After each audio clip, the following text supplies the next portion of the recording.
더는 죄책감을 짊어지고 살 수 없어 남깁니다. 그 짧은 메모 한 줄이 내 35년 기자, 인생을 송두리째 뒤흔들어 놓을 줄은 꿈에도 몰랐다. 2023년 11월 3일 새벽 2시 서울 종로구 평창동으로 이어지는 좁은 골목길, 가로등 불빛마저 희미한 그곳에서 나는 누군가를 기다리고 있었다. 전화 한 통이 걸려온 건 자정이 막 지난 무렵이었다. 한도연 선배님 맞으시죠? 저 강석진이에요. 안양 고등학교 3학년 2반. 30년도 더 된 이름이 전화기 너머로 들려왔다. 강석진. 내가 안양에서 학창 시절을 보낼 때 같은 반이었던 녀석. 졸업 후 건설 현장을 전전하며 하청업자로 일한다는 소식만 간간히 들었을 뿐 직접 만난 건 20년도 더 됐다. 무슨 일이야? 이 시간에 형, 꼭 전해드려야 할 게 있어요. 전화로는 안 돼요. 직접 만나서 제발 한 번만 나와주세요. 그의 목소리엔 절박함이 묻어났다. 아니, 절박함을 넘어선 무언가가 있었다. 두려움? 죄책감? 아니면 그 모든 것이 뒤섞인 복잡한 감정? 편의점 앞에서 1시간을 기다렸을까? 낡은 트럭 한 대가 골목 끝에서 나타났다. 운전석에서 내린 강석진의 모습은 충격적이었다. 한때 떡 벌어진 어깨를 자랑하던 녀석은 온데간데없고 수척하게 마른 노인이 서 있었다. 깊게 패인 주름, 희끗희끗한 머리카락, 그리고 무엇보다 그의 눈. 마치 무거운 짐을 평생 짊어지고 살아온 사람의 눈이었다. 형, 오래 기다리셨죠? 죄송해요. 아니야. 그런데 대체 무슨 일이? 강석진은 주변을 살피더니 가슴팍에서 갈색 봉투를 꺼냈다. 손이 심하게 떨리고 있었다. 형, 이거 받아주세요. 봉투는 묵직했다. 안을 들여다보니 낡은 카세트 테이프 하나, 접힌 종이 한 장이 들어 있었다. 종이를 펼치자 떨리는 글씨로 쓰인 메모가 보였다. 더는 죄책감을 짊어지고 살 수 없어 남깁니다. 2010년 6월 14일 안양 덕현 재개발 현장. 내 심장이 쿵 내려앉았다. 덕현 재개발. 그 이름을 듣는 순간 13년 전의 기억이 쓰나미처럼 밀려왔다. 석진아, 이게 뭐야? 대체 무슨... 형, 저도 이제야 전할 용기가 생겼어요. 13년이나 걸렸네요. 그의 눈에서 눈물이 흘러내렸다. 50대 중년 남자의 눈물은 처절했다. 그때 저도 그 현장에 있었어요. 하청업체 직원으로. 그리고 이 테이프는 제가 우연히 녹음한 거예요. 아니, 우연은 아니었죠. 뭔가 이상한 낌새를 느끼고 몰래 녹음기를 켜놨던 거예요. 왜 지금에서야? 무서웠어요.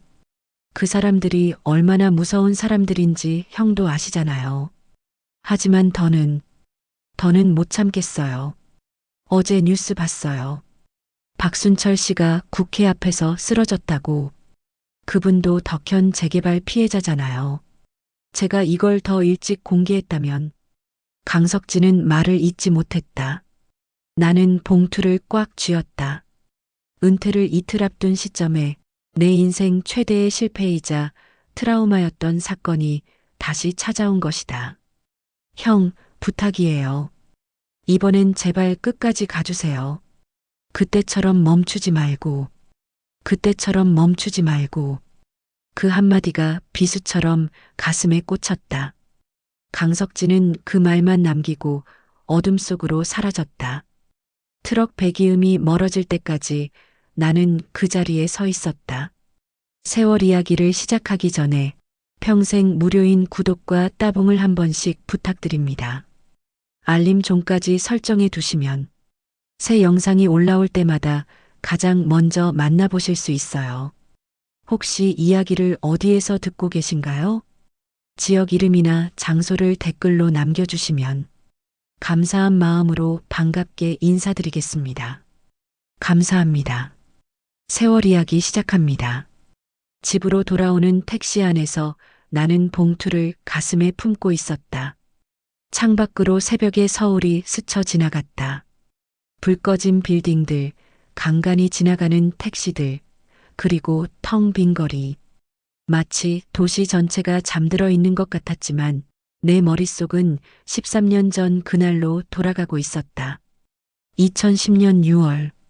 나는 서울중앙일보 사회부에서 15년 차 중견 기자로 일하고 있었다. 그해 여름은 유난히 더웠다. 그리고 안양 덕현동 일대에서는 더 뜨거운 일이 벌어지고 있었다. 대규모 재개발 사업, 수백 세대가 살던 낡은 주택가를 밀어버리고 최신식 아파트 단지를 조성한다는 계획이었다. 처음엔 단순한 민원 제보로 시작됐다. 기자님, 우리 동네 재개발하는데 뭔가 이상해요. 분양권을 준다고 했는데 계속 미루기만 하고. 전화를 건 사람은 덕현동에서 30년째 살고 있다는 김모 할머니였다. 나는 현장 취재를 나갔고 그곳에서 충격적인 사실을 발견했다. 재개발 조합이 주민들에게 약속한 분양권 500개 중 상당수가 이미 외부 투자자들에게 팔려나간 상태였다. 더 충격적인 건 그 거래를 주도한 인물이 부동산 중개인 장미라라는 여자였다는 것이다. 당시 30대 후반이었던 그녀는 화려한 외모와 달콤한 말솜씨로 주민들을 현혹시켰다. 저만 믿으세요. 제가 다 알아서 해드릴게요. 그녀의 그 말을 믿고 도장을 찍은 주민들은 하루아침에 모든 걸 잃었다. 집에 도착한 나는 곧바로 서재로 들어갔다. 먼지 쌓인 카세트 플레이어를 찾는데 한참이 걸렸다. 언제 마지막으로 카세트 테이프를 들어봤던가? 아마 10년은 좋게 넘었을 것이다. 플레이어에 테이프를 넣고 재생 버튼을 눌렀다. 처음엔 지직거리는 잡음만 들렸다. 그러다 갑자기 선명한 목소리가 흘러나왔다. 분양권은 이미 다 팔렸어. 주민들은 내 몫이야. 틀림없었다. 장미라의 목소리였다. 13년이 지났지만 그 특유의 차가운 톤은 잊을 수 없었다. 테이프는 계속 돌아갔다. 주민들이 알면 난리 날 텐데요. 남자 목소리였다. 아마 조합 간부 중 한 명인 것 같았다. 알 리가 있나? 서류는 이미 다 조작했고 기자들도 입을 다물었잖아. 기자들도 입을 다물었다. 그 한마디에 나는 주먹을 꽉 쥐었다. 그래, 나도 그 중 한 명이었다. 입을 다문 비겁한 기자. 당시 나는 3개월간 덕현 재개발 비리를 추적했다. 수십 명의 피해 주민을 인터뷰했고 관련 서류를 입수했으며 심지어 장미라와 조합 간부들이 만나는 현장 사진까지 확보했다. 기사는 거의 완성 단계였다. 대형 특종이 될 게 분명했다. 그러나 기사가 나가기 하루 전 편집국장실로 호출됐다. 도연아, 덕현 재개발 건 기사는 보류야. 네, 국장님, 이건 명백한 사기 사건입니다. 수백 명의 서민들이 피해를. 나도 안다. 하지만 위에서 압력이 들어왔어. 이거는 건드리지 말라고. 대체 누가? 묻지 마.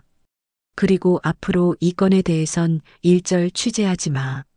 이건 명령이야.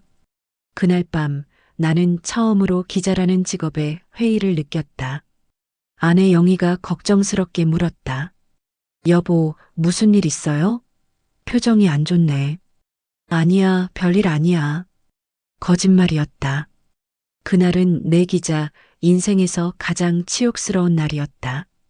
진실을 알면서도 침묵해야 했던 날. 권력 앞에 무릎 꿇은 날. 테이프는 계속 돌아가고 있었다. 새로운 목소리가 들려왔다.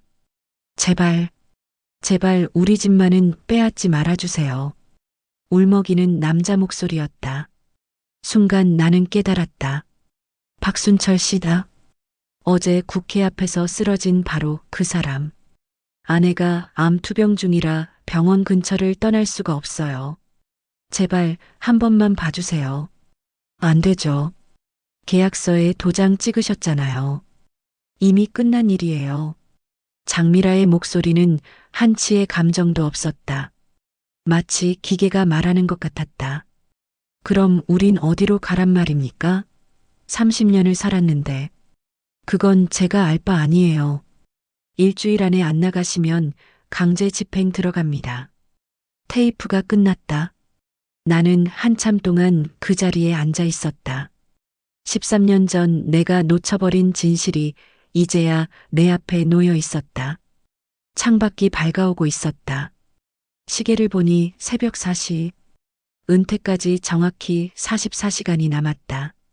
35년간 몸담았던 신문사를 떠나는 시간이 다가오고 있었다. 대부분의 사람들은 은퇴를 앞두고 조용히 마무리하려 할 것이다. 하지만 나는 달랐다. 아니, 달라야만 했다. 핸드폰이 울렸다. 새벽 4시에 전화라니. 발신자를 확인하니 후배 윤세훈이었다. 선배님 깨어 계셨군요. 세훈아, 무슨 일이야? 이 시간에. 선배님, 지금 당장 뉴스 좀 보셔야 할 것 같습니다. 박순철 씨 관련 속보가 나왔는데 TV를 켰다. 24시간 뉴스 채널에서 긴급 속보가 흘러나오고 있었다. 안양 덕현 재개발 피해자 박순철 씨 국회 앞 1인 시위 중 의식 1호. 현재 서울대병원 중환자실에서 치료 중. 피켓에는 한도연 기자님, 제발 진실을 밝혀주세요라는 문구가. 내 이름이 나오는 순간 다리에 힘이 풀렸다. 박순철 씨, 13년 전 내가 외면했던 그 사람이 죽어가면서까지 나를 찾고 있었다. 선배님 괜찮으세요? 세훈아, 지금 신문사로 올 수 있어? 네. 지금요? 응. 할 일이 생겼어. 아주 중요한 일이. 전화를 끊고 나는 서재 금고를 열었다. 그 안에는 13년 전 태우려다 차마 태우지 못한 파일 하나가 있었다. 덕현 재개발 비리 마이너스 미공개. 먼지를 털어내고 파일을 열었다. 빛바랜 서류들, 희미해진 사진들, 그리고 미완성 상태로 남아있는 기사 초안. 모든 게 그대로였다. 나는 파일을 가방에 넣고 집을 나섰다. 현관에서 아내와 마주쳤다. 어머, 벌써 나가요? 아침도 안 먹고? 급한 일이 생겼어. 저녁엔 일찍 올게. 은퇴하는 사람이 무슨 급한 일이. 아내의 말을 뒤로하고 나는 택시를 잡았다. 신문사로 가는 길, 도시는 서서히 깨어나고 있었다. 출근 시간은 아직 멀었지만 간간히 조깅하는 사람들이 보였다. 평화로운 아침 풍경이었지만 내 마음은 폭풍 전야 같았다. 택시 기사가 백미러로 나를 쳐다봤다. 손님, 얼굴이 안 좋으신데 괜찮으세요? 네, 괜찮습니다. 새벽부터 출근이세요? 정말 부지런하시네요. 마지막이라서요. 네. 아, 아닙니다. 신문사에 도착했을 때는 새벽 4시 30분이었다.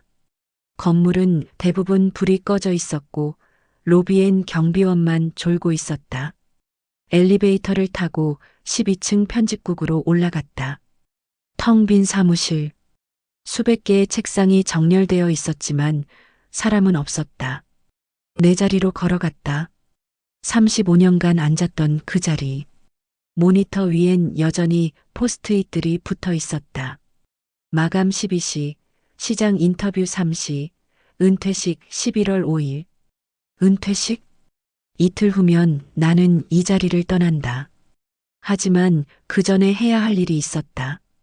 컴퓨터를 켜고 13년 전 파일을 펼쳤다. 그리고 새로 입수한 테이프를 다시 들었다. 이번엔 메모를 하면서 한 문장 한 문장이 증거였고 한 단어 한 단어가 진실이었다. 선배님, 뒤에서 목소리가 들렸다. 윤세훈이었다.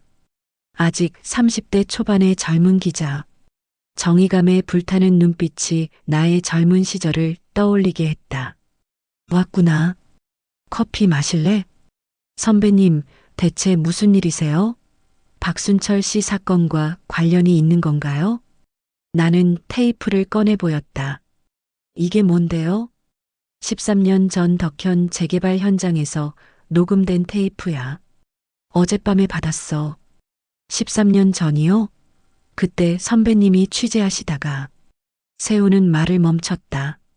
그도 알고 있었다. 내가 그 사건 취재를 중단했다는 것을, 그리고 그 후로 나는 예전 같지 않았다는 것을. 응, 그때 내가 멈췄어. 비겁하게.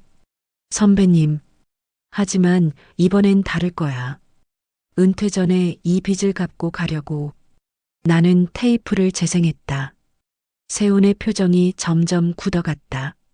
특히 장미라의 목소리가 나올 때마다 그의 주먹이 떨렸다. 이건 완전히 조직적인 사기 아닌가요? 맞아. 그리고 더 충격적인 건 이 장미라라는 여자가 아직도 활동 중이라는 거야. 네, 아직도요? 나는 노트북을 돌려 화면을 보여줬다. 최근 인터넷에서 찾은 자료였다. 경기도 화성시 세빛투자조합 추진위원장 김미선. 이름은 바꿨지만 같은 사람이야. 얼굴은 성형을 많이 했지만 목소리와 말투는 그대로더군. 그럼 지금도. 그래. 지금도 같은 수법으로 사람들을 속이고 있어. 피해자가 벌써 300명이 넘는다는데. 세훈이 자리에서 벌떡 일어났다. 이건 당장 보도해야 합니다. 선배님, 지금이라도. 잠깐. 나는 세훈을 진정시켰다. 그리고 창밖을 바라봤다. 동이 트고 있었다. 새로운 하루가 시작되고 있었다. 세훈아, 이번엔 제대로 해야 해. 13년 전처럼 중간에 막히면 안 돼. 철저히 준비해서 빠져나갈 구멍이 없게 만들어야 해. 그럼 어떻게? 일단 이 테이프 내용을 다 풀어야 해. 그리고 현재 세빛투자조합 상황도 파악하고. 무엇보다 나는 잠시 말을 멈췄다. 그리고 13년 전 그날을 떠올렸다. 무엇보다 이번엔 누가 막아도 끝까지 가야 해. 설령 그게 내 은퇴식을 망친다 해도. 윤세훈이 커피를 2잔 들고 왔다. 김이 모락모락 피어오르는 종이컵을 건네받으며 나는 35년 전 처음 이 신문사에 입사했던 날을 떠올렸다. 그때도 이렇게 새벽에 출근했었다. 꿈과 열정에 가득 차서 세상을 바꿀 수 있다고 믿었던 25살의 한도연. 지금의 나는 그때의 나를 보고 뭐라고 말할까? 선배님, 그런데 왜 13년 전에는? 왜 멈추셨어요? 세훈의 조심스러운 질문에 나는 쓴웃음을 지었다. 겁이 났어. 아니, 정확히는 협박을 받았지. 협박이요? 편집국장이 불러서 간 그날 밤 집에 돌아오니 현관문이 열려 있었어. 분명 잠그고 나갔는데 집안은 엉망이 되어 있었고 내 서재 책상 위에 사진 한 장이 놓여 있었지. 나는 잠시 말을 멈추고 커피를 한 모금 마셨다. 쓴맛이 목구멍을 타고 내려갔다. 우리 딸 사진이었어. 당시 고등학교 3학년이었는데 학교 앞에서 찍힌 사진이었지. 뒷면에는 가족이 소중하면 그만둬라라고 적혀 있었고, 그런 일이. 경찰에 신고하려 했지만 아내가 말렸어. 여보, 우리 딸이 더 중요하지 않아? 그 말에 할 말이 없었지. 그래서 멈췄어. 비겁하게. 세훈이 주먹을 꽉 쥐었다. 그 나쁜 놈들. 그래도 그때 모아둔 자료는 버리지 못했어.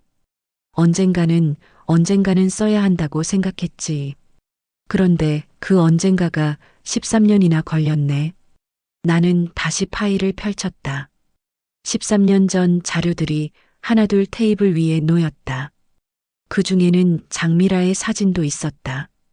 당시 37세. 단정한 파마머리에 고급스러운 정장 차림. 언뜻 보면 성공한 비즈니스 우먼 같았다. 하지만 그 미소 뒤에는 악마가 숨어 있었다. 선배님, 이 여자가 장미라인가요? 그래. 당시 안양 일대에서 가장 잘 나가는 부동산 중개인이었지. 재개발 지역 전문이었어. 근데 이상한 건 그녀의 과거를 아무도 몰랐다는 거야. 과거요? 신원 조회를 해봤는데 2005년 이전 기록이 없어. 마치 갑자기 나타난 사람처럼. 세훈이 노트북을 열어 검색을 시작했다. 잠깐만요, 제가 한번. 선배님, 이거 보세요. 화면에는 최근 뉴스 기사가 떠 있었다. 화성시 세비투자조합 월 15% 수익 보장 투자 설명회 성황리 개최. 김미선 대표, 정말 같은 사람인가요? 확실해. 내가 직접 설명회에 가봤거든. 목소리, 말투, 제스처까지 똑같아. 성형은 많이 했지만. 그럼 지금도 사기를. 그것도 더 큰 규모로. 13년 전엔 분양권 사기였지만 지금은 아예 투자조합을 만들어서 돈을 긁어 모으고 있어. 피해액이 벌써 89억을 넘었다더군. 바로 그때 내 핸드폰이 울렸다. 모르는 번호였다. 여보세요? 한도연 기자님이시죠? 중년 여성의 목소리였다. 울먹이는 것 같았다. 네, 맞습니다만.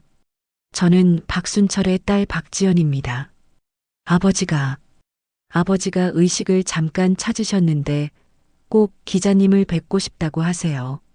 심장이 쿵 내려앉았다. 지금 어디 계신가요? 서울대병원 중환자실입니다. 제발 와주세요. 전화를 끊고 나는 세훈을 봤다. 같이 가자. 박순철 씨를 만나러. 서울대병원까지 가는 길에 나는 박순철 씨에 대한 기억을 더듬었다. 13년 전 그는 덕현동에서 작은 세탁소를 운영하던 평범한 가장이었다. 아내와 두 딸, 그리고 치매에 걸린 노모를 모시고 살았다. 전 재산을 모아 겨우 마련한 작은 집이 전부였다. 재개발이 발표되었을 때 그는 다른 주민들처럼 기대에 부풀었다. 새 아파트를 분양받으면 평생 전세 걱정 없이 살 수 있을 거라고. 하지만 그 꿈은 산산조각 났다. 여기서 내려주세요. 병원 입구에 도착했다. 새벽 시간이라 한산했다. 중환자실로 가는 길, 복도에는 소독약 냄새가 진동했다. 그 냄새를 맡으니 13년 전이 더 선명하게 떠올랐다. 박순철 씨의 아내가 암으로 쓰러진 것도 재개발 직후였다. 스트레스성 급성 백혈병이었다. 집을 잃고 쪽방촌을 전전하며 받은 충격이 병을 악화시켰다. 제대로 된 치료를 받을 돈도 없었다. 결국 6개월 만에 아버지, 중환자실 앞에서 한 여성이 우리를 맞았다. 박지연 씨였다. 13년 전엔 중학생이었는데 이제는 어엿한 성인이 되어 있었다. 한도연 기자님, 와주셔서 감사합니다. 아버님 상태는 어떠신가요? 많이 위험하대요. 그래도 기자님 이야기를 하니까 갑자기 의식이 돌아오셔서 중환자실 안으로 들어갔다. 각종 기계에 둘러싸인 침대에 박순철 씨가 누워 있었다. 13년 전에 건장했던 모습은 온데간데 없고 앙상하게 마른 노인이 산소 마스크를 쓴 채 누워 있었다. 그가 힘겹게 눈을 떴다. 그리고 떨리는 손을 내밀었다. 나는 그 손을 잡았다. 차가웠다. 너무나 차가웠다. 기자님, 박 선생님 말씀하지 마세요. 제가 다. 그가 고개를 저었다. 그리고 딸을 봤다. 박지연 씨가 가방에서 무언가를 꺼냈다. 낡은 USB였다. 아버지가 꼭 전해드리라고. 어머니가 돌아가시기 전에 남긴 거래요. USB를 받아들었다. 그리고 박순철 씨를 다시 봤다. 그의 눈에서 눈물이 흘러내리고 있었다. 안 해요. 그때 기자님 믿고 기다렸는데 가슴이 미어졌다. 제가 미안합니다. 제가 정말 미안합니다. 이번엔 꼭 진실을. 그의 손에서 힘이 빠져나갔다. 기계에서 경보음이 울렸다. 의료진이 뛰어들어왔다. 보호자분들은 밖에서 기다려주세요. 밖으로 나왔다. 박지연 씨가 흐느끼고 있었다. 나는 USB를 꽉 쥐었다. 이제는 더 이상 물러설 곳이 없었다. 신문사로 돌아와 USB를 확인했다. 음성 파일이 하나 들어 있었다. 재생 버튼을 눌렀다. 2010년 8월 15일. 나 김순자는 이 녹음을 남깁니다. 박순철 씨 부인의 목소리였다. 기침 소리가 섞여 있었다. 이미 병이 깊어진 상태였던 것 같았다. 오늘 장미라라는 여자가 찾아왔습니다. 우리가 머물고 있는 쪽방까지 어떻게 알고 왔는지 그 여자가 한 말을 그대로 녹음합니다. 잠시 침묵이 흐르고 새로운 목소리가 들렸다. 아줌마, 아직도 정신 못 차리셨네요? 장미라였다. 우리가 무슨 잘못을 했다고. 잘못이요?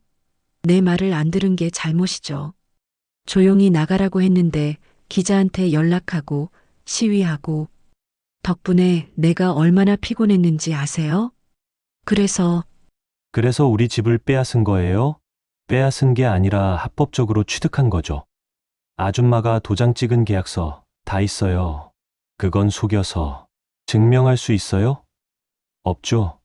그러니까 조용히 사세요. 아, 그리고 한 가지 더. 장미라의 목소리가 더욱 차가워졌다. 남편분 공사장에서 일하신다면서요? 공사장이 얼마나 위험한 곳인지 아시죠? 특히 재개발 현장은 사고가 많이 나거든요. 그게 무슨 협박? 아니에요. 조언이죠. 조용히 사시라는. 그럼 최소한 남편분은 무사할 테니까. 녹음이 끝났다. 세훈과 나는 한동안 말이 없었다. 분노를 넘어선 무언가가 가슴속에서 끓어오르고 있었다. 선배님, 이건 명백한 협박 아닌가요? 그래. 하지만 13년이 지났어. 공소시효가. 그래도 이걸 공개하면. 잠깐. 나는 무언가를 떠올렸다. 그리고 컴퓨터 검색창에 세빛투자조합 피해자를 입력했다. 수십 개의 게시글이 떴다. 피해자들의 절규였다. 전 재산 날렸습니다. 어떻게 해야 하나요? 김미선 대표 믿고 투자했다가 패가망신했습니다. 자살하고 싶어요. 차라리 죽는 게. 마지막 글을 쓴 사람의 아이디가 눈에 들어왔다. 희망 없는 세상. 프로필을 클릭했다.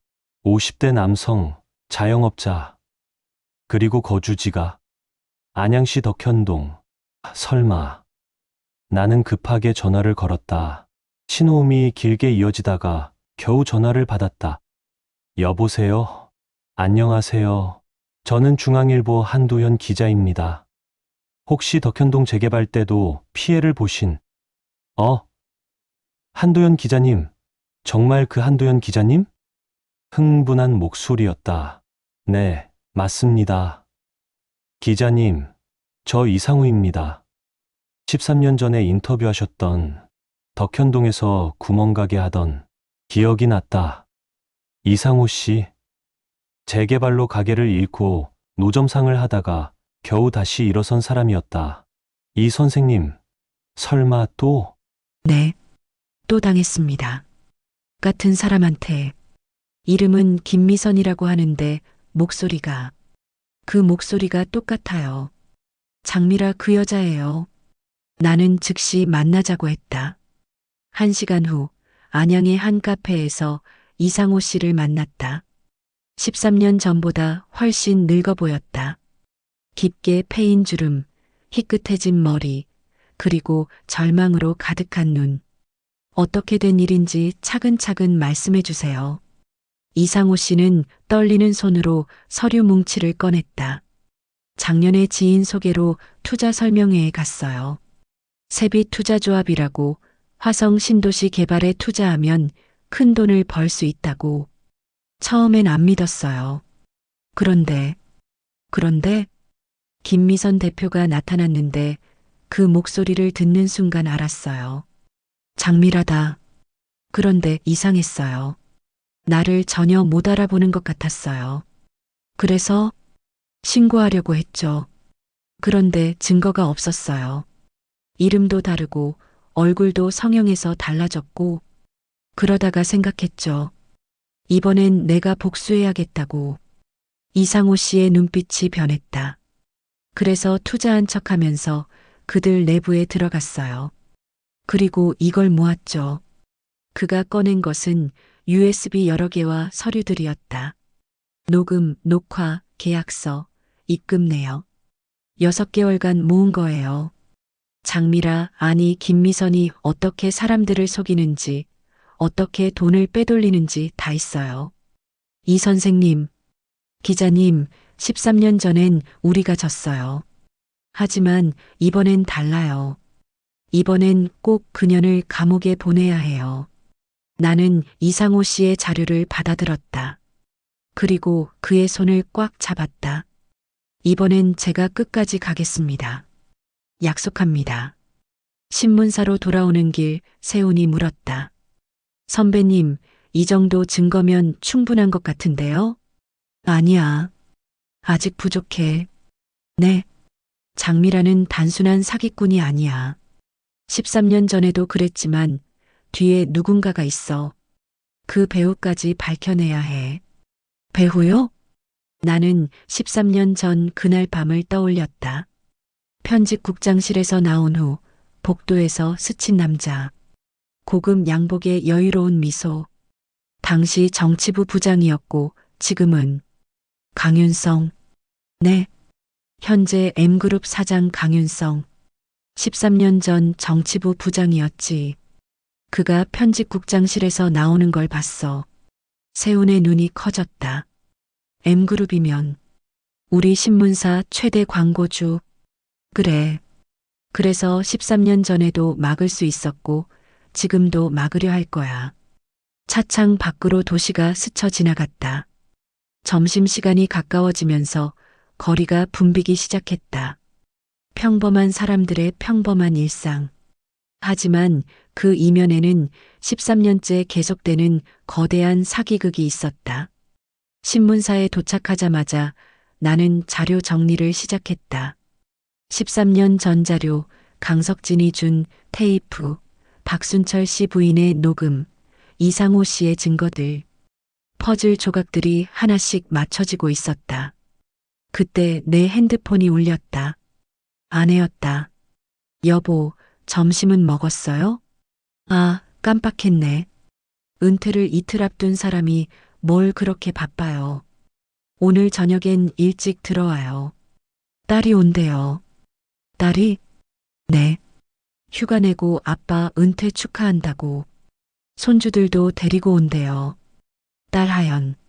지금은 미국에서 의사로 일하고 있다. 13년 전 그 협박 사진의 주인공. 그때 고3이었던 딸이 이제는 두 아이의 엄마가 되었다. 알았어. 일찍 갈게. 전화를 끊고 나는 다시 자료를 봤다. 가족. 13년 전 나는 가족을 지키기 위해 진실을 외면했다. 하지만 그 결과 수백 가족이 파괴되었다. 이번에는 선배님, 세훈이 헐레벌떡 뛰어왔다. 큰일 났어요. 방금 연락받았는데 이상호 씨가. 불길한 예감이 들었다. 무슨 일이야? 교통사고를 당했대요. 지금 응급실에. 나는 즉시 일어섰다. 그리고 깨달았다. 그들이 움직이기 시작했다는 것을. 안양중앙병원 응급실. 소독약 냄새와 비명소리가 뒤섞인 그곳에서 이상호 씨를 찾는 데는 오래 걸리지 않았다. 온몸에 붕대를 감은 채 의식을 잃고 누워 있었다. 보호자세요? 간호사가 다가왔다. 나는 기자증을 보여줬다. 환자분과 어떤 관계? 오래된 지인입니다. 상태가 어떤가요? 다리 골절과 갈비뼈 3개 부러졌고 뇌진탕 증세가 있어요. 다행히 생명에는 지장 없습니다. 안도의 한숨이 나왔다. 하지만 이게 단순한 교통사고일 리 없었다. 사고 경위를 아시나요? 음주운전 차량이 인도로 돌진했다고 들었어요. 운전자는 현장에서 도주했고요. 도주. 역시 그랬다. 세훈이 내 소매를 잡아당겼다. 선배님, 저기, 응급실 입구에 경찰 2명이 서 있었다. 그중 한 명과 눈이 마주쳤다. 안양경찰서 강력계 김준호 형사. 13년 전에도 만났던 사람이었다. 한 기자님? 김 형사가 다가왔다. 13년의 세월이 그의 얼굴에도 흔적을 남겼지만 날카로운 눈빛은 여전했다. 오랜만입니다. 김 형사님. 은퇴하신다고 들었는데 여긴 어쩐 일이세요? 이상호 씨와 아시는 사이라서요. 이게 단순 교통사고는 아닌 것 같은데요. 김 형사가 주변을 살피더니 목소리를 낮췄다. 밖에서 이야기하시죠. 병원 밖 주차장. 김 형사가 담배를 꺼내 물었다. 13년 전 덕현 재개발 사건 기억하세요? 당연하죠. 그때 한 기자님이 갑자기 취재 중단하셔서 아쉬웠어요. 저도 수사하다가 위에서 중단 명령 떨어졌고요. 그러셨군요. 이상호 씨, 그때 피해자 중 한 명이었죠. 그리고 최근에 세빛투자조합에도 관여했다고 들었는데 김 형사가 담배 연기를 내뿜었다. 한 기자님, 혹시 이번에도 그 사건 취재하시는 겁니까? 네. 그럼 조심하세요. 최근에 세빛투자조합 관련해서 이상한 일들이 많이 일어나고 있어요. 피해자들이 하나둘 입을 다물고 있고 일부는 아예 사라졌어요. 사라졌다고요? 네. 고소 취하하고 잠적했어요. 그리고 김 형사가 한 걸음 더 가까이 다가왔다. 뜬 소문인데 M그룹이 연관되어 있다는 얘기가 있어요.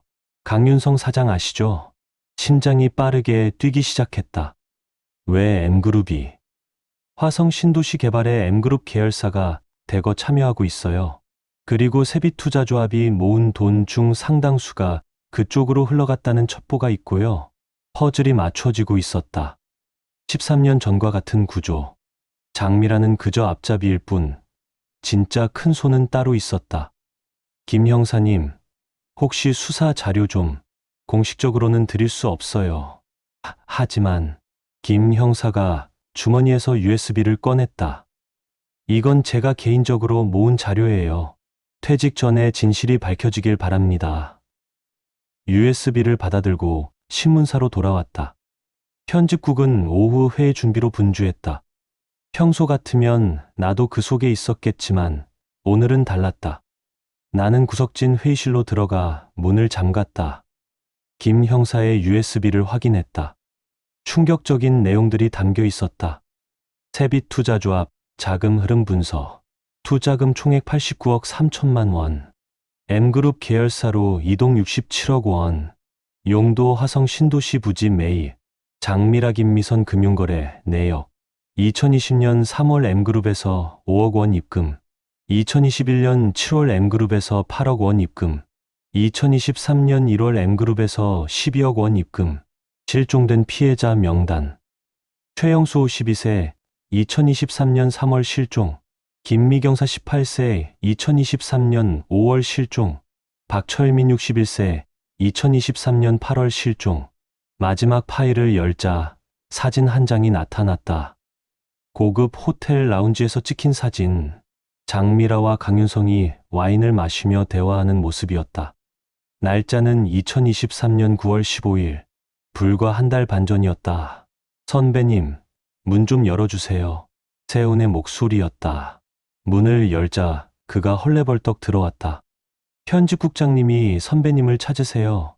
급하다고. 편집국장실. 최원석 국장이 창밖을 보고 서 있었다. 13년 전 그 자리에 있던 사람과는 다른 인물이었지만 그 역시 M그룹의 영향력 아래에 있었다. 앉으세요. 한 기자. 의자에 앉자 최 국장이 돌아섰다. 표정이 심상치 않았다. 무슨 취재를 하고 있습니까? 개인적인 정리 작업입니다. 은퇴 전에 세빛투자조합 건 아닙니까? 단도직입적이었다. 혹시 그렇다면요? 그만두세요. 이유를 알 수 있을까요? 최 국장이 한숨을 쉬었다. 한 기자, 이틀 후면 은퇴 아닙니까? 조용히 마무리하시죠. 왜 쓸데없는 일이라뇨? 위에서 압력이 들어왔어요. 이거는 건드리지 말라고. 위라면 M그룹입니까? 최 국장의 눈빛이 날카로워졌다. 그런 질문은 하지 마세요. 그리고 이건 충고인데 가족 생각하세요. 딸이 미국에서 온다면서요? 순간 등골이 서늘해졌다. 어떻게 알았을까? 아니, 알 수밖에 없었다. 그들은 모든 걸 감시하고 있었다. 협박입니까? 아니요. 충고입니다. 은퇴 후에도 편안히 사시려면 나는 자리에서 일어났다. 알겠습니다. 편집국장실을 나왔다. 세훈이 불안한 표정으로 기다리고 있었다. 선배님, 괜찮으세요? 세훈아, 너는 이 일에서 빠져. 네. 갑자기 왜? 위험해질 것 같아. 너까지 말려들 수는 없어. 하지만 선배님, 이건 내 일이야. 13년 전에 끝냈어야 할 일. 나는 세훈을 뒤로 하고 내 자리로 왔다. 그리고 결심했다. 오늘 밤 모든 걸 끝내기로. 저녁 7시. 집에 도착했을 때 현관에서 아이들 웃음소리가 들렸다. 문을 열자 2명의 아이가 뛰어왔다. 할아버지, 6살, 4살. 손자와 손녀가 내 다리를 껴안았다. 그 뒤로 딸 하연이 웃으며 다가왔다. 아빠, 늦었네요? 조금. 엄마가 아빠 좋아하는 갈비찜 했어요. 어서 와요. 따뜻한 저녁 식사. 오랜만에 가족 단란. 하지만 내 마음 한구석은 불안했다. 13년 전의 기억이 계속 떠올랐다. 식사 후 서재로 들어가려는데 하연이 따라왔다. 아빠, 잠깐 얘기 좀 해요. 서재에 앉자 하연이 진지한 표정으로 물었다. 아빠, 무슨 일 있어요? 무슨? 엄마가 말했어요. 요즘 아빠가 이상하다고. 은퇴 앞두고 뭔가에 쫓기는 것 같다고. 딸의 눈을 똑바로 볼 수 없었다. 아빠, 혹시 13년 전 그 일 때문이에요? 깜짝 놀라 딸을 봤다. 내가 어떻게? 알아요. 그때 우리 집에 뭔가 일이 있었다는 것. 그리고 아빠가 그 후로 변했다는 것도. 하연이 내 손을 잡았다. 아빠, 이제 은퇴하잖아요. 과거는 놔두고 편하게 사세요. 우리가 더 중요하잖아요. 딸의 말이 맞았다. 논리적으로는 맞았다. 하지만, 하연아, 아빠가 기자였다는 게 부끄럽지 않았니? 당연히 자랑스러웠죠. 만약 아빠가 진실을 외면한 기자였다면, 하연이 잠시 침묵했다. 그리고 말했다. 그래도 아빠는 좋은 아빠였어요. 고마워. 하지만 하연아, 좋은 아빠이기 전에 좋은 사람이고 싶어. 이제라도. 딸이 한숨을 쉬었다. 알았어요. 대신 조심하세요. 우리한테 아빠는 한 명뿐이니까. 하연이 나간 후 나는 컴퓨터를 켰다. 그리고 기사를 쓰기 시작했다. 13년 만에 쓰는 진짜 기사를. 13년 만에 밝혀진 안양덕현 재개발 비리의 전말. 첫 문장을 쓰는 순간 전화가 울렸다. 모르는 번호였다. 한도연 기자님? 여자 목소리였다. 낯익은 목소리. 누구시죠? 오랜만이네요. 기억 안 나세요? 저 장미라예요. 심장이 멎는 것 같았다. 어떻게 내 번호를? 13년 전에도 그랬지만 기자님은 너무 순진해요. 이 세상이 진실로 돌아간다고 믿으시나 봐요? 무슨 용건입니까? 내일 오전 10시 화성 세빛투자조합 사무실로 오세요. 혼자 오셔야 해요. 왜 제가? 이상호 씨 살리고 싶으면 오세요. 그리고 가지고 계신 자료들 다 가져오시고요. 무슨? 이상호 씨가 아직 병원에 있죠? 병원도 안전한 곳은 아니에요. 의료사고는 언제든 일어날 수 있으니까. 전화가 끊겼다. 손이 떨렸다. 그들이 본격적으로 움직이기 시작했다. 나는 잠시 고민했다. 그리고 결심했다. 이번엔 도망치지 않기로. 하지만 그냥 당하지도 않을 것이다. 먼저 세훈에게 문자를 보냈다. 내일 오전 10시 화성 세빛 투자조합. 만약 오후 1시까지 연락 없으면 경찰에 신고해. 그리고 모든 자료를 복사해서 클라우드에 올렸다. 그리고 예약 메일을 설정했다. 내일 오후 2시, 만약 내가 취소하지 않으면 자동으로 언론사와 검찰에 발송되도록. 마지막으로 아내에게 편지를 썼다. 영희에게. 만약 내게 무슨 일이 생긴다면 이 편지를 읽게 되겠지. 미안해. 35년간 당신과 함께한 시간이 내 인생의 전부였어. 하지만 기자로서 마지막으로 해야 할 일이 있어. 13년 전 내가 저지른 비겁함을 이제라도 바로잡아야 해. 사랑해. 편지를 서랍에 넣고 서재를 나왔다. 거실에서 가족들이 TV를 보며 웃고 있었다. 평화로운 풍경. 이 평화가 내일도 계속되기를 바랐다. 밤 11시. 모두가 잠든 후 나는 다시 서재로 들어왔다. 그리고 13년 전 일기장을 꺼냈다. 2010년 8월 16일. 오늘 편집국장이 날 불렀다. 덕현 재개발 기사를 쓰지 말라고 했다. 위에서 압력이 들어왔다고. 나는 겁쟁이처럼 고개를 숙였다. 박순철 씨가 전화했다. 언제 기사가 나오냐고. 나는 거짓말을 했다. 조금만 기다리라고. 미안하다는 말도 못했다. 2010년 8월 20일. 집에 침입자가 있었다. 하연이 사진을 놓고 갔다. 무서웠다. 아니, 무서워했다. 딸을 핑계로 나는 비겁함을 정당화했다. 2010년 12월 25일. 박순철 씨 부인이 돌아가셨다고 한다. 장례식장에 가지 못했다. 아니, 가지 않았다. 너무 부끄러웠다. 일기장을 덮었다. 13년간 나를 괴롭혀온 죄책감. 이제 끝낼 시간이었다. 새벽 2시. 잠이 오지 않았다. 창밖을 보니 보름달이 떠 있었다. 13년 전 그날 밤에도 보름달이었다. 핸드폰이 진동했다. 문자였다. 형, 강석진입니다. 부탁 하나만 할게요. 제발 이번엔 끝까지 가주세요.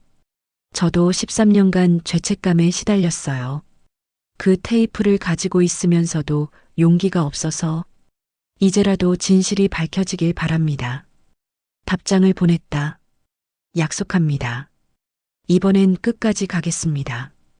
그리고 또 다른 문자가 왔다. 박지연 씨였다. 기자님, 아버지가 의식을 회복하셨어요. 그리고 이것만은 꼭 전해달라고 하셨어요. 기자님을 원망한 적 없다. 그때도 어려운 상황이었을 거다. 이제라도 진실을 밝혀주려 하니 감사하다고요. 눈물이 났다. 13년 만에 처음으로 흘리는 눈물이었다. 새벽 4시. 나는 마지막 준비를 했다. 작은 녹음기를 5단에 숨기고 핸드폰 위치 추적을 켜놓았다. 그리고 세훈에게 한 통의 메일을 더 보냈다. 세훈아, 만약 내게 무슨 일이 생기면 이 기사를 꼭 내보내. 내가 못다한 일을 내가 마무리해줘. 첨부 파일에는 지금까지 쓴 기사와 모든 증거 자료가 들어 있었다. 창밖이 밝아오기 시작했다. 11월 4일의 아침이 밝았다. 은퇴까지 정확히 하루가 남았다. 그리고 오늘 13년간 미뤄왔던 대면을 하게 될 것이다. 거실로 나가니 아내가 일찍 일어나 아침을 준비하고 있었다. 어머, 벌써 일어났어요? 응. 오늘 일찍 나가야 해서. 아침은 먹고 가요. 미안, 약속이 있어서. 아내가 걱정스러운 눈빛으로 나를 봤다. 조심해요. 응. 현관을 나서려는데 아내가 뒤에서 불렀다. 여보. 응? 사랑해요.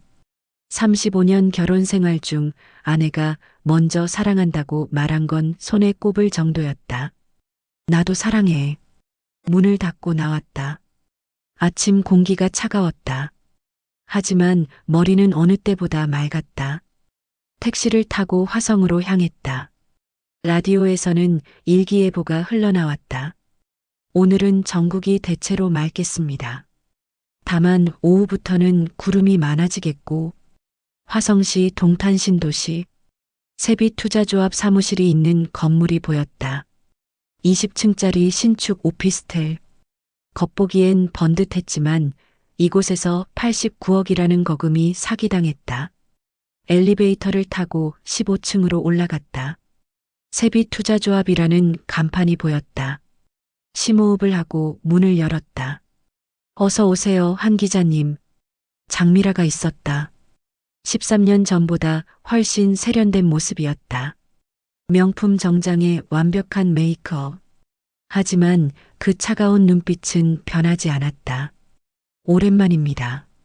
그러게요. 13년 만인가요? 세월이 참 빠르네요. 사무실 안으로 들어갔다. 널찍한 공간에 고급 가구들. 벽에는 화성 신도시 조감도가 걸려 있었다. 차라도 한잔 하시죠. 괜찮습니다. 용건만 말씀하세요. 장미라가 웃었다. 차가운 웃음. 급하시네요. 그래도 인사는 나눠야죠. 안 그래요, 강 사장님?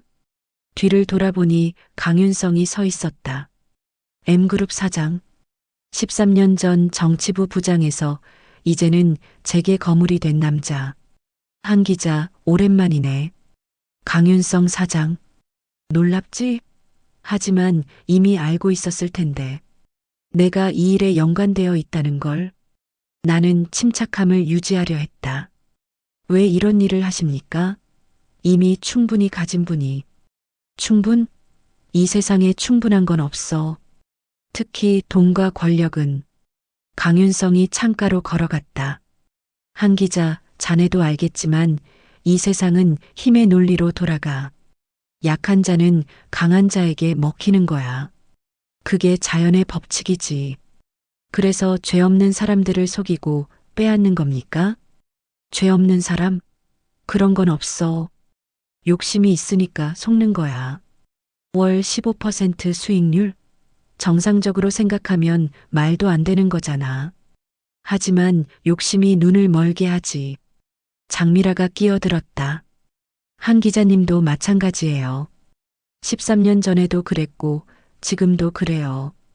정의, 진실? 그런 걸로 세상이 바뀌나요? 나는 두 사람을 번갈아 봤다. 그래서 절 부른 이유가 뭡니까? 강윤성이 서류 뭉치를 던졌다. 간단해. 가진 자료 다 내놓고 입 다물고 은퇴해. 그럼 퇴직금 외에 특별 보너스도 주지.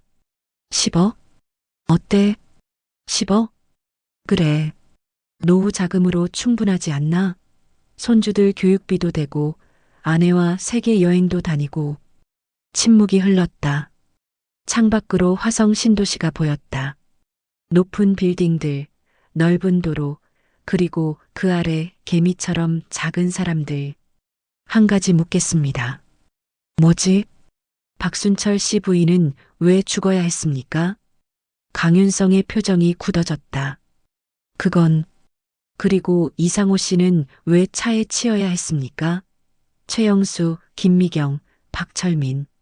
이 사람들은 다 어디 있습니까? 한 기자. 강윤성의 목소리가 높아졌다. 선을 넘지 마. 13년 전에도 경고했잖아.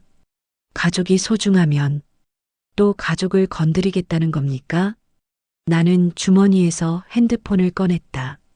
그리고 녹음 파일을 재생했다. 방금 전 대화가 그대로 흘러나왔다. 이미 다 녹음했습니다.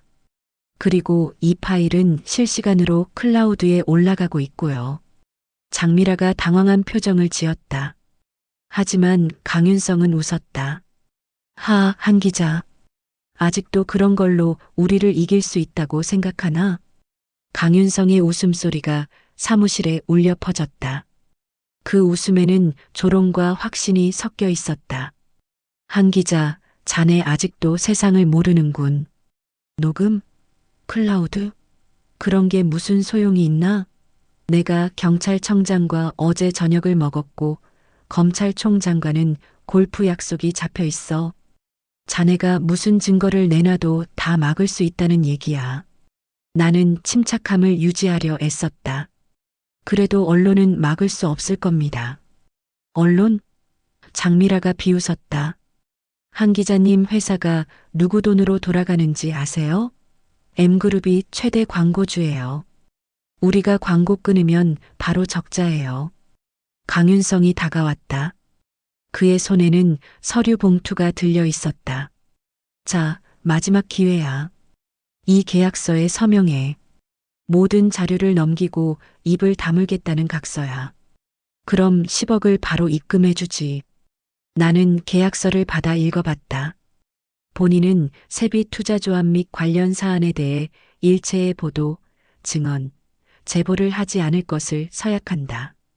시간이 없어. 5분 안에 결정해. 장미라가 시계를 봤다. 아, 그리고 이상호 씨 말인데요. 지금 중환자실로 옮겨졌대요. 갑자기 상태가 나빠졌다나? 혹시 또 나빠질 수도 있고요. 분노가 치밀어 올랐다. 하지만 나는 알고 있었다. 감정적으로 대응하면 진다는 것을. 한 가지 더 묻겠습니다. 뭐? 13년 전 왜 저를 죽이지 않았습니까? 그게 더 확실했을 텐데. 강윤성이 잠시 당황한 표정을 지었다. 죽은 기자는 영웅이 되지만 침묵한 기자는 그냥 겁쟁이가 되거든. 우리는 영웅이 필요 없었어.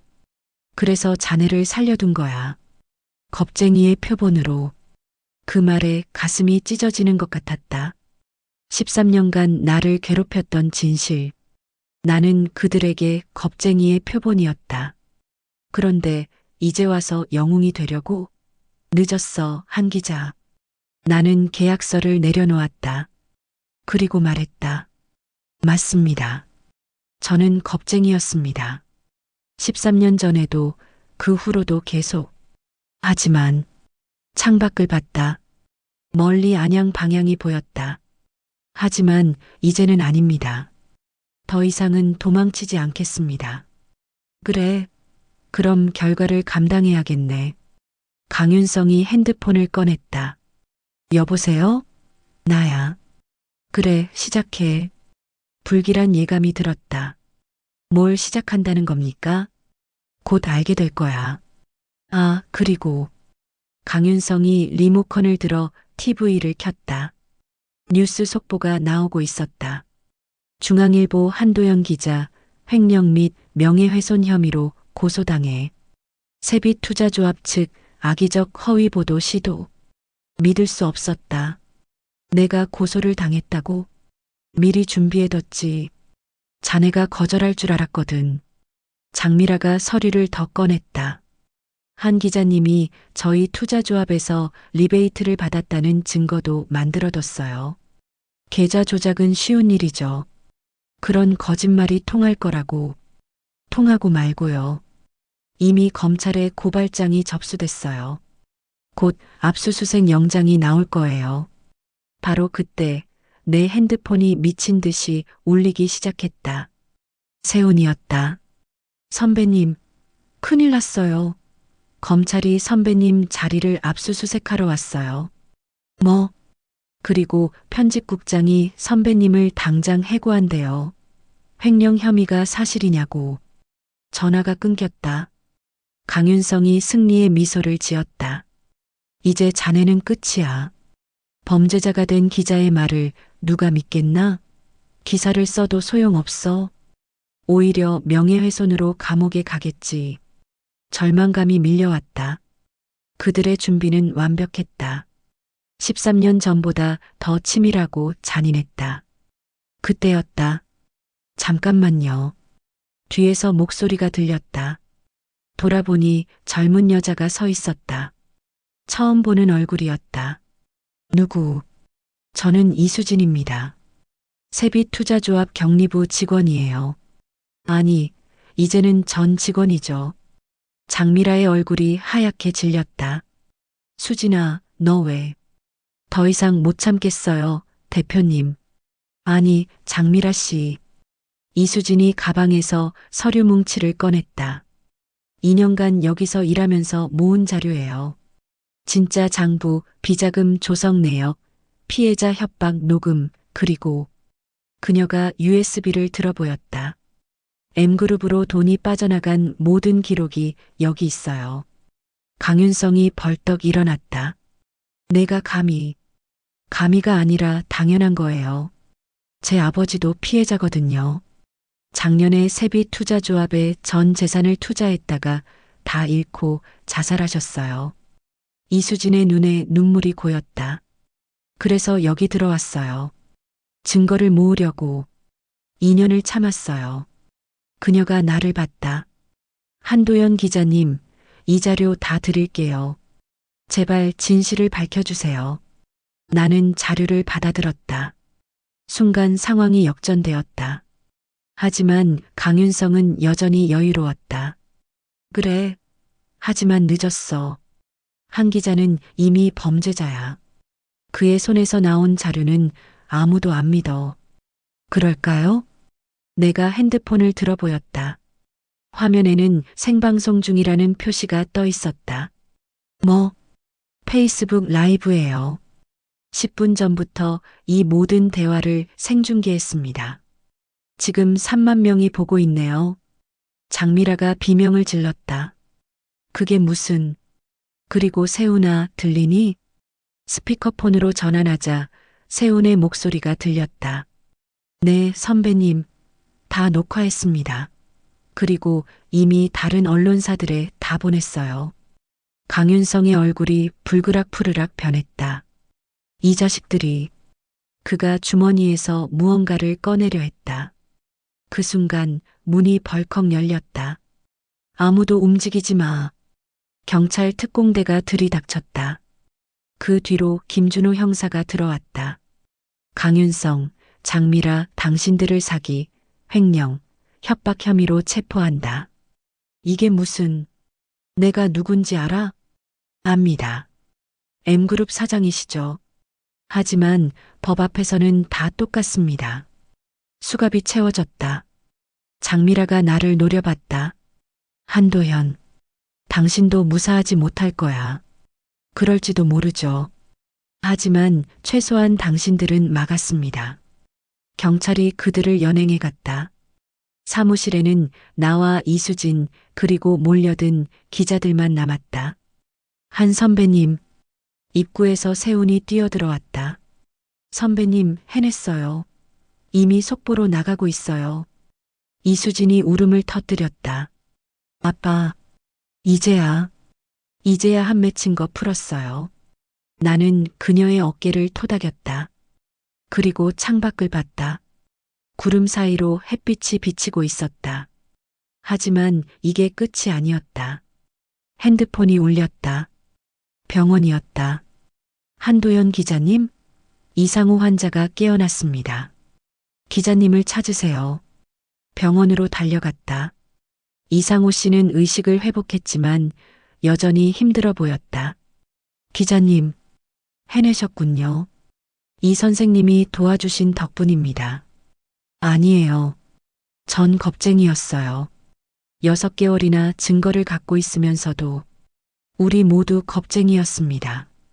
하지만 이제는 아니에요. 그가 희미하게 웃었다. 박순철 형님은 어떻게... 걱정 마세요.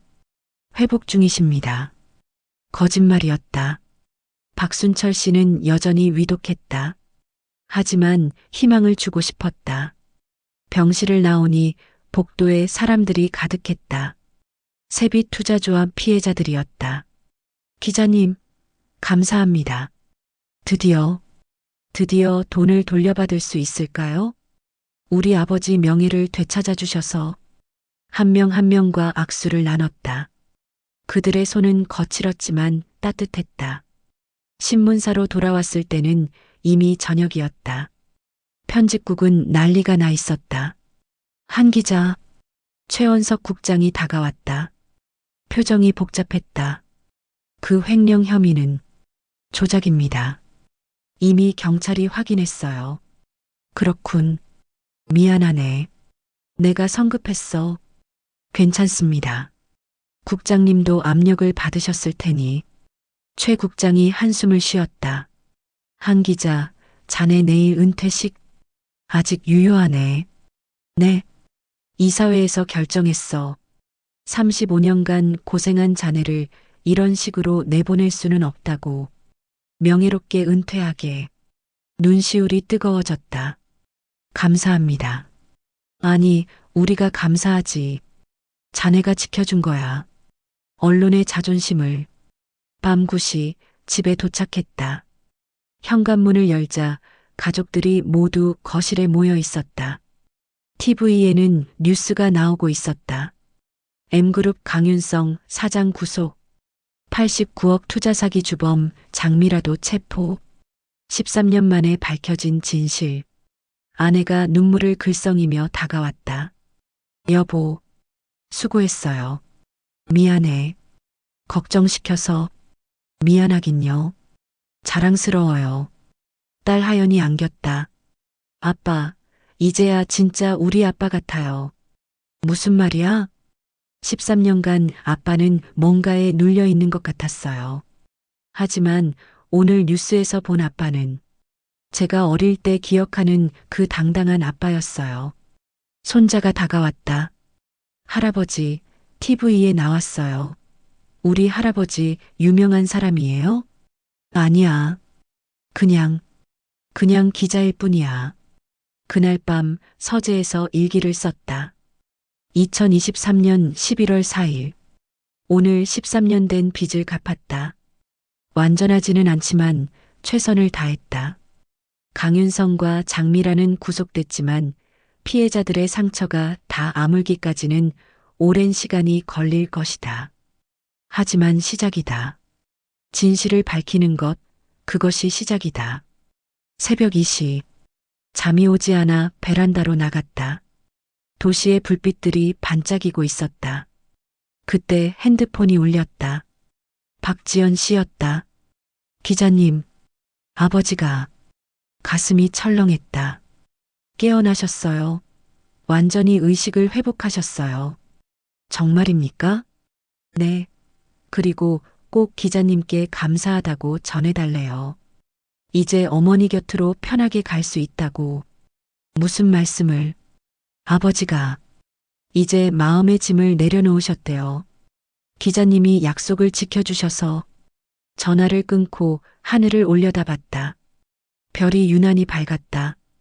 13년 만에 처음으로 마음이 편안했다. 다음 날 아침 11월 5일. 은퇴식 당일이었다. 신문사로 출근하는 길, 평소와 다른 게 하나 있었다. 가슴에 달린 기자증이 유난히 무겁게 느껴졌다. 35년간 달고 다닌 이 증을 오늘로 반납해야 한다. 편집국에 들어서자 박수 소리가 터져 나왔다. 후배들이 모두 일어서서 박수를 치고 있었다. 한도현 선배님, 진짜 기자의 표본을 보여주셨습니다. 선배님 덕분에 자랑스럽습니다. 전설이 되셨어요. 세훈이 다가왔다. 선배님, 오늘 아침 신문 보셨어요? 신문을 펼쳤다. 일면 톱 기사였다. 단독 13년 만에 밝혀진 덕현 재개발 비리 전모 마이너스 M그룹 강윤성, 장미라 구속. 피해액 89억 원 회수 착수. 내 이름이 크게 박혀 있었다. 본보 한도현 선임 기자. 선배님 은퇴 기사로는 최고의 작품이에요. 너희들이 도와준 덕분이야. 아니에요. 선배님이 13년간 포기하지 않으셨기 때문이에요. 오전 11시. 대강당에서 은퇴식이 시작됐다. 평소보다 많은 사람들이 모였다. 동료 기자들뿐만 아니라 타사 기자들, 그리고 한 기자님, 박순철 씨였다. 휠체어에 앉아 있었지만 의식은 또렷했다. 그 옆에는 딸 지연 씨가 있었다. 오셔서 감사합니다. 제가 와야죠. 은인의 은퇴식인데 이상호 씨도 목발을 짚고 왔다. 그리고 이수진 씨, 세빛 투자조합 피해자들 수십 명이 왔다. 최원석 국장이 마이크를 잡았다. 오늘 우리는 한 명의 기자를 떠나보냅니다. 아니, 전설을 떠나보냅니다. 35년간 진실을 추구했고 마지막 순간까지 기자 정신을 지킨 한도연 기자의 은퇴식을 시작하겠습니다. 은퇴사를 하려고 단상에 올랐다. 수많은 얼굴들이 보였다. 그리고 맨 뒤에 아내와 딸, 손주들이 서 있었다. 35년 전 저는 세상을 바꾸겠다는 포부로 기자가 되었습니다. 하지만 현실은 녹록지 않았습니다. 때로는 진실 앞에서 비겁했고 때로는 권력 앞에서 무릎 꿇었습니다. 강당이 조용해졌다. 특히 13년 전 저는 큰 실수를 했습니다. 진실을 알면서도 침묵했습니다. 그 결과 많은 사람들이 고통받았습니다. 그 죄책감은 13년간 저를 괴롭혔습니다. 박순철 씨와 눈이 마주쳤다. 그가 고개를 끄덕였다. 하지만 어제 저는 그 빚을 조금이나마 갚을 수 있었습니다. 늦었지만 아예 안 하는 것보다는 나았습니다. 박수가 터져 나왔다. 후배들에게 한마디 하고 싶습니다. 기자는 펜으로 싸우는 전사입니다. 때로는 지고 때로는 상처받겠지만 절대 진실을 포기하지 마십시오. 그것이 우리가 존재하는 이유입니다. 세훈이 눈물을 닦고 있었다. 마지막으로 가족에게 고맙다는 말을 하고 싶습니다. 35년간 기다려주고 믿어주고 사랑해줘서 고맙습니다. 아내가 손수건으로 눈물을 닦았다. 이제 저는 한도연 기자가 아닌 그냥 한도연으로 살아가겠습니다. 하지만 진실을 추구하는 마음만은 영원히 간직하겠습니다. 감사합니다. 우레와 같은 박수가 쏟아졌다. 모두가 일어섰다. 스탠딩 오베이션이었다. 은퇴식이 끝난 후 편집국으로 돌아와 내 자리를 정리했다. 35년간의 흔적들, 스크랩북 취재 수첩, 사진들. 그 중에서 액자 하나를 집어들었다. 신입기자 시절 찍은 사진. 눈빛이 반짝이는 청년이 있었다. 선배님, 세훈이 다가왔다. 이제 제가 선배님 자리를 이어받게 됐어요. 그래, 잘 됐네. 부담스러워요. 전설의 자리라서. 전설은 무슨, 그냥 열심히 해. 진실만을 쫓으면서 세훈에게 낡은 수첩 하나를 건넸다. 이게 뭐예요? 내 첫 취재 수첩이야. 이제 내가 가져. 선배님. 그리고 하나 더. 서랍에서 봉투를 꺼냈다. 강석진이 준 그 봉투였다. 이 테이프는 내가 보관해. 언젠가 또 필요할 수도 있으니까. 왜 저한테? 넌 나와 달리 끝까지 갈 수 있을 거야. 13년을 기다리지 않고 악수를 나눴다. 그의 손은 뜨거웠다.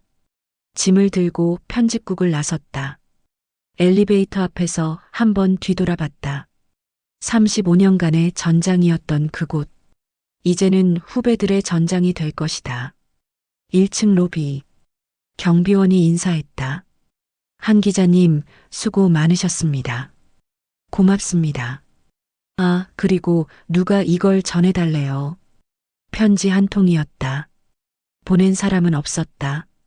열어보니 짧은 메모가 있었다. 용기를 보여주셔서 감사합니다. 13년을 기다린 보람이 있었습니다. 마이너스. 누군지는 몰랐다.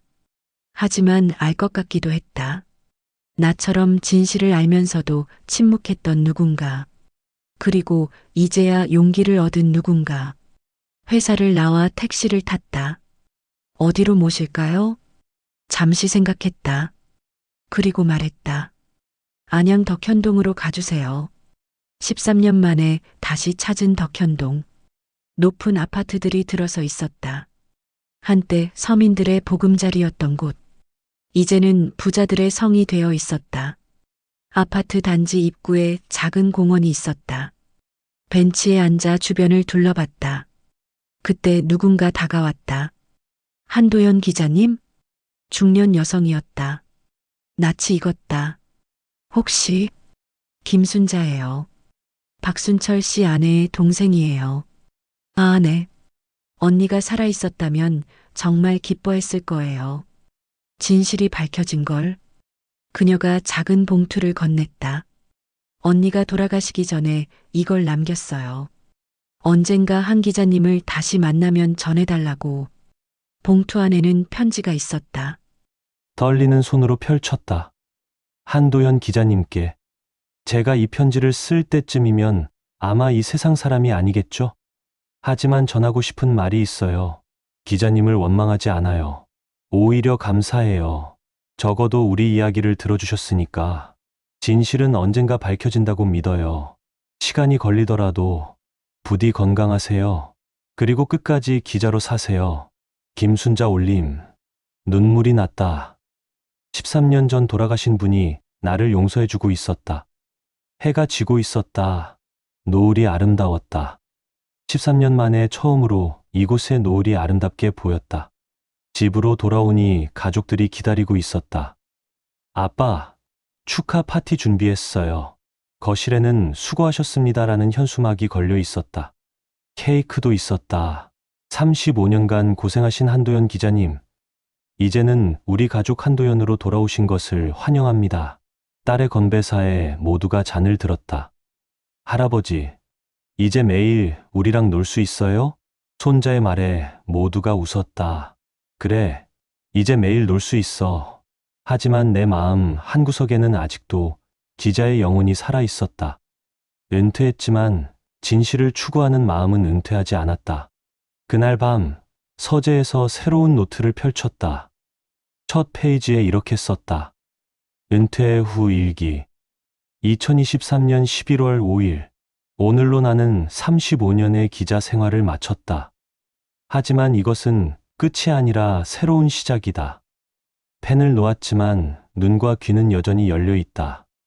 진실은 계속 추구되어야 하고 정의는 계속 지켜져야 한다.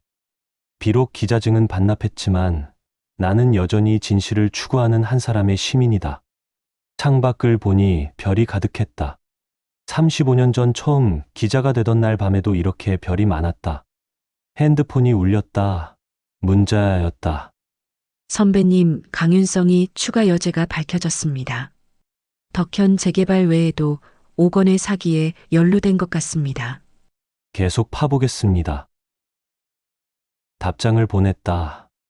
잘했다. 끝까지 파라. 진실은 파는 만큼 나온다. 그리고 또 다른 문자가 왔다. 한 기자님, 덕분에 희망을 받습니다. 저도 이제 용기를 내보려 합니다. 이수진 씨의 문자도 있었다. 기자님, 아버지 제사에 다녀왔어요. 아버지가 기뻐하실 것 같아요. 감사합니다. 하나하나 읽으며 생각했다. 내가 한 일이 작은 변화라도 만들었구나. 13년이 걸렸지만 그래도 해냈구나. 11월 7일 오전 6시 한도연의 기사가 중앙일보 일면 톱을 장식했다. 단독 13년 만에 밝혀진 덕현 재개발 비리. 89억 사기 주범 검거. 언론 마이너스 정치권 유착 정황도.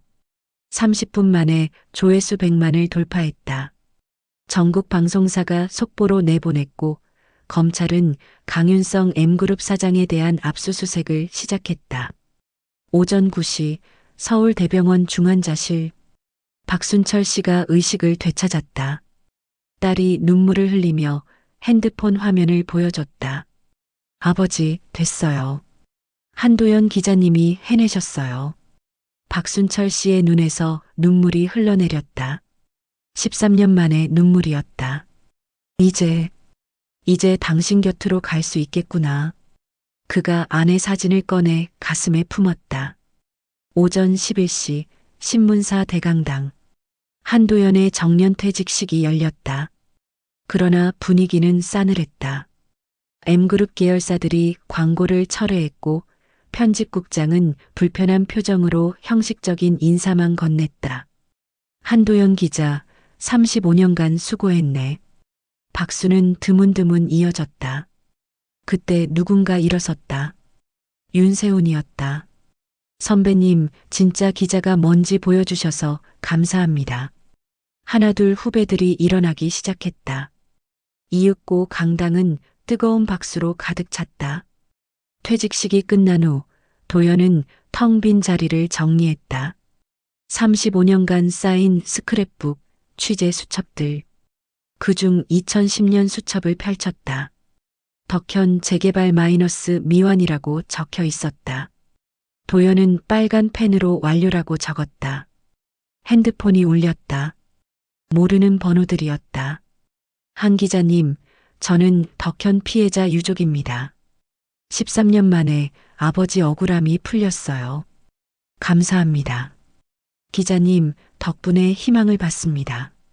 이제야 진실이 밝혀졌네요. 전화는 계속 이어졌다. 도연의 눈시울이 붉어졌다. 오후 3시 검찰청. 장미라가 포승줄에 묶인 채 조사실로 들어갔다. 기자들이 몰려들었다. 피해자들에게 하실 말씀 없습니까? 89억 사기 혐의 인정하십니까? 장미라는 끝까지 침묵했다.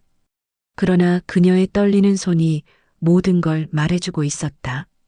그날 저녁 뉴스.